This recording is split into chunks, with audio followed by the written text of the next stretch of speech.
Hey, I want to do a quick update on my heat pump water heater. I've had this now for about 3 months. Remember, it's the 115 volt plug-in. We have it set for 139, and we have a mixing valve that's set for approximately 120 degrees. You can hear it running now.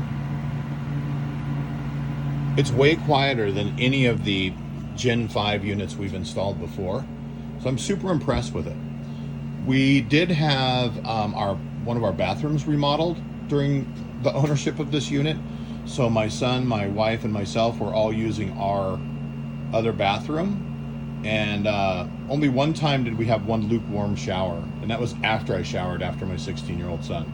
So taking 3 showers in the morning, back to back to back, is not a problem. The other thing I really like about this is I've been monitoring the energy use on this, and it runs for several hours a day, depending on how much water we use, but it only draws about 350 to 400 watts. So it really hasn't cost that much to operate so far. Way less than my old tankless water heater. My old tankless water heater had another problem. We have an on-demand circulator pump. We push a button in any of the sinks and it starts the pump pumping at the back of the house. And what would happen with the tankless water heater is it would turn on, you turn on the pump, it pumps from the hot side into the cold side. So it would take, a moment for the tankless to kind of spool up and get going. And it took almost 2 minutes to get hot water to the back with that unit. And then if you didn't get into the shower right away, it would fill up the pipe with water, the pump would shut off, and then the tankless water heater would turn off. And so you'd get in the shower, turn it on, and you get this cold water sandwich effect because the unit had to spool up again. We don't have to worry about this. This has also cut the circulation time down to about 1:05 because I'm storing water, obviously.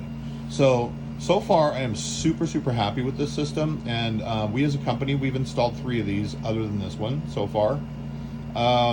Downside to this unit, I still think, the way the plumbing goes into the system is a little bit cumbersome and it takes a while to install.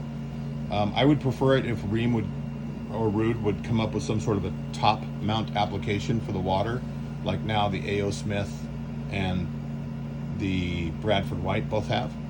But I think that the control system on the ruud Rheem product is superior to both of those. So there's a lot of different options out there. This 115 volt plug-in option is a game changer. The 2 houses that we're installing them on coming up in the next few weeks, we're both going to be very difficult to get electrical over to. And so there was a little money savings on the electrical, and it helped offset the cost of the unit itself. Anyway, hope that helps. As always, thanks a lot from Electrify My Home.